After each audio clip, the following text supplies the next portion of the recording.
Hi, welcome back to my channel, Finally Freedom Lifestyle.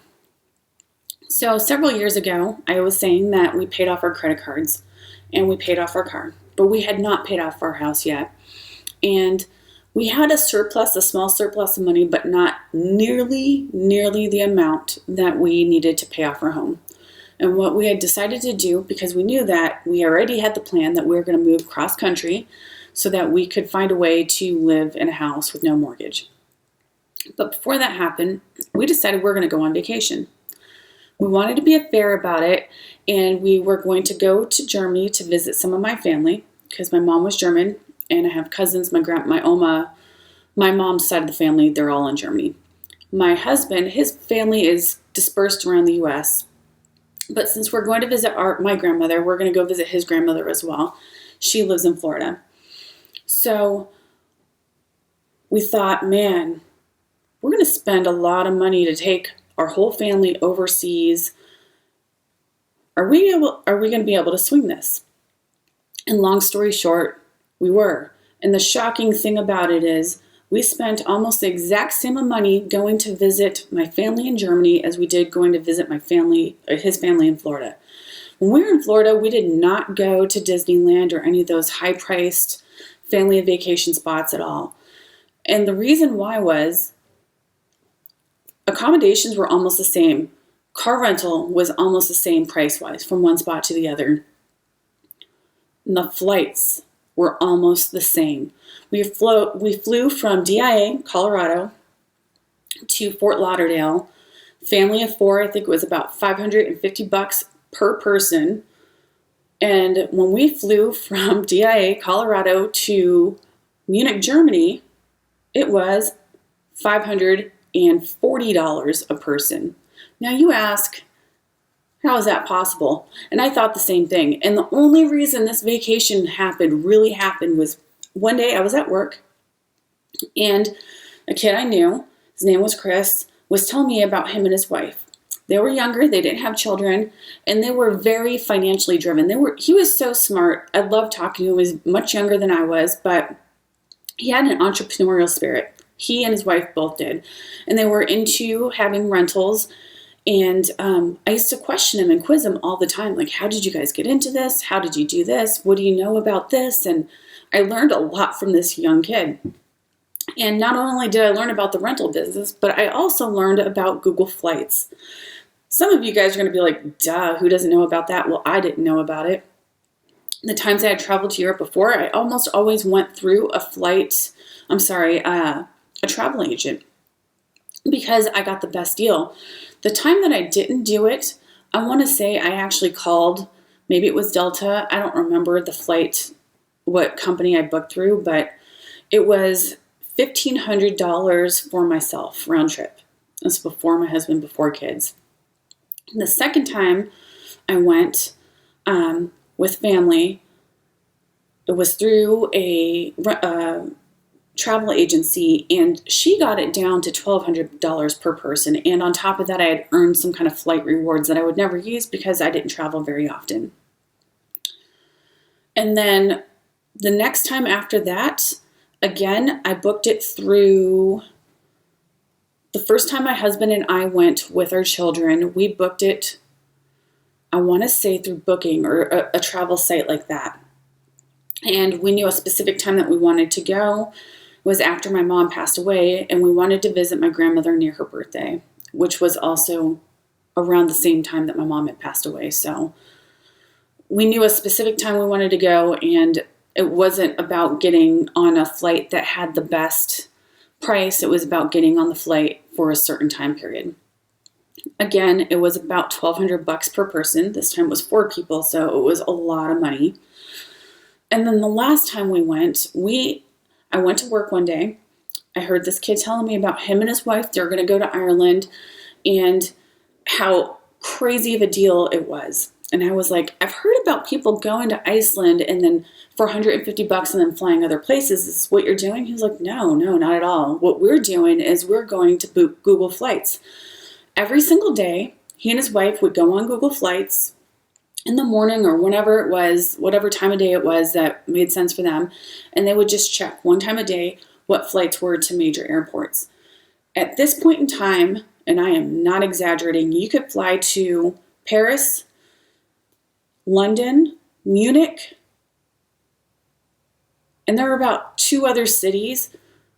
You could fly to any one of those locations, return trip for 500. Well, Munich was 550, but if we would have flown into London, it was 500. And if we were going to fly into Paris, I think it was like 490. Crazy cheap. Crazy, crazy, crazy cheap. And I went and I told my husband about it. And he was just like, what? And I told him he gets on this thing and he does Google Flights and it tells him every single place in Europe or whatever country you're looking, it just lists the flights by the least amount of money. And you can filter it all these different ways. And if I can figure out how to show you on here, I will show you. But that last time, we just kept going through and looking like week by week. You can go out, I don't even know, months out to see what flights are going to be. And sure enough, we could get to Munich for $550 a person, round trip. And then we thought, God, it's kind of hard to do this. I felt bad because my family over there, they're just so cool. They all take time off of work and they really try to structure their lives around people visiting, especially when you're coming from such a great distance. And I felt bad because I want to say there was like a month out on this and we had only figured out the flights part of it. We didn't purchase them yet. We had to go figure out what else we could do. And this is how we ended up spending, I want to say maybe even a little bit less money visiting Europe as opposed to visiting Florida. Our Google Flights, $550 a person. I then went through Costco Travel and booked a car rental in Europe. So we flew into Munich and at the airport we picked up the car.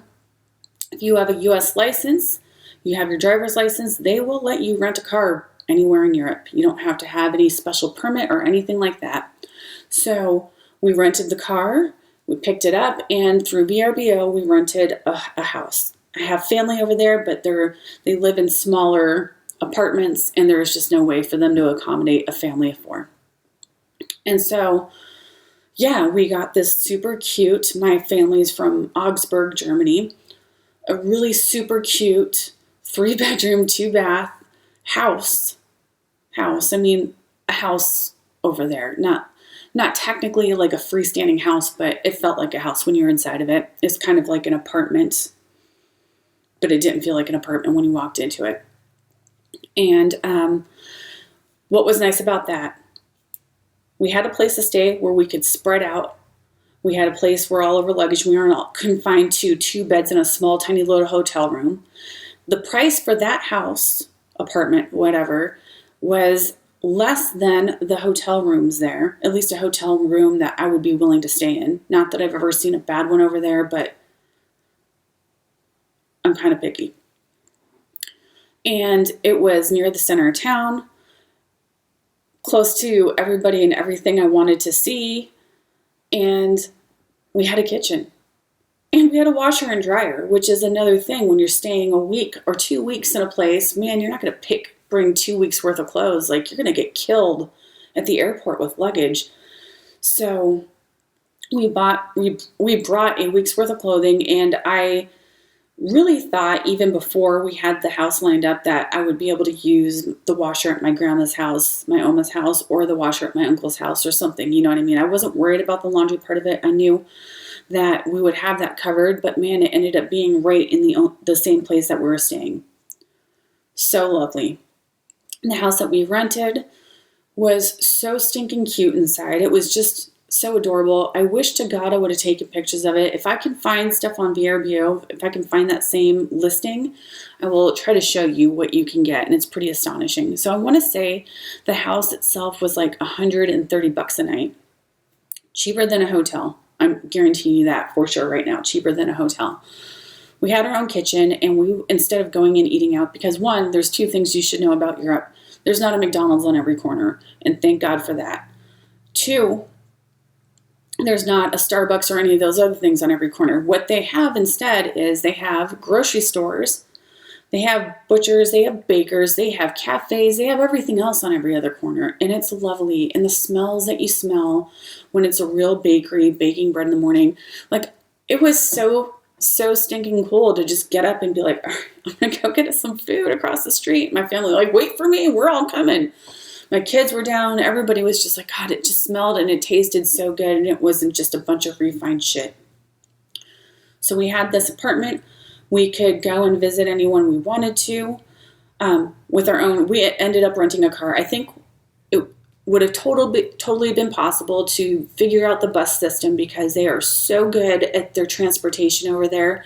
But with 4 kids and a little bit of distance between all of my family throughout the city and the surrounding areas, we definitely needed to rent the car. And man, I'm glad we did, because in the middle of our trip, we decided to drive to Italy, spent 3 days there at a lake, Lago di Garda, and then 1 day in Venice, and drove back and stayed at our VRBO. The only part that sucked about that was we had to pay the money for the VRBO there and then for the hotel that we had in Italy.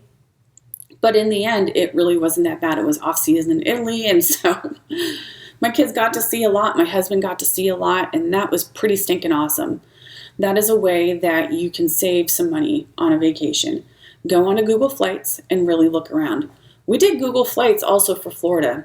The shocking thing was that, and we did not go to Florida during vacation season at all. At all. I don't even know why it's so effing expensive to go there. I really don't know. But yeah. On a side note, what I do want to say is this. For anyone who's afraid to travel, I 100% want you to know, conquer your fear and do it. There's so many benefits you get out of it. It's just amazing to see. My husband, he is a well-traveled person when it comes to North America, but he had never really left the country. And he didn't really have a want or need to. He came with me to Europe those couple of times because, you know, he loves me and he's supportive and he knew I missed my family. When we went the first time, he was worried about it. He was worried about eating the food. He was worried about the way it was going to look. He was just worried about it being creepy and gross. And I swear to God, this is a quote straight from the man's lips. On the way out, we're leaving through Munich's airport, and we knew that we were flying into Philadelphia. Shittiest airport, I think. Maybe Fort Lauderdale is close to it, but they're pretty shitty airports. And he said to me, man, it's so crazy to think that I was so worried about coming here, but now that we're leaving, I feel like we're going to be stepping into a third world country's airport, Philadelphia's airport, because it's such a shithole. At least it was a couple of years ago. I don't know. So, and you have that high of being somewhere completely new and foreign. There's a sense of adventure that you have there. And if you for a second think people are going to be rude or going to mess with you, no more than they would here in your own city or town that you're in. Like, most people just mind their own business. And if you interact with them, they interact with you. And if they don't, they don't. Like, it's not a big deal. You know what I mean? Just like it's not a big deal here. Like, people do what they want to do. Please consider, if you want to have an epic vacation that your entire family is going to remember, pick a place in Europe. I recommend Germany because I just love it there. I love everything about it. It reminds me of my childhood, the smells, the places, the people, all of it. But I also know that the next time we go on a great vacation like that, we're not going to go to Germany like we've talked about it. How cool would it be to fly into London, rent a car there, and drive across Europe? Have a European road trip. How many road trips do we do in the U.S. like that? We've done plenty. Everybody else has done plenty. Like, you can do it for almost the same damn price there, barring the flights. But if you can save the money up, don't throw it on a credit card and try to pay it off later. If you can save the money up, you have to put it on the credit card, but you can pay it off right away. If you can save the money up, really consider going to Europe or South America or any of these places. We're so used to watching the news where everyone's talking about how bad and dangerous it is everywhere else. I just don't know if I believe it, because there have been plenty of places I've been to growing up where I'm like, I don't know, I feel safer on the bus here than I ever did where I was before, you know what I mean? It's 100% worth it. And if you take the time to look online, you can have yourself one epic vacation and end up saving some money, and it'll be one that your family will remember forever, and you'll reference it over and over again throughout your life. It's pretty awesome. Think about it. That's my little rant. Anyway, thanks for coming by and watching. Please subscribe and check out my channel every once in a while to see if I've uploaded anything else. Thanks.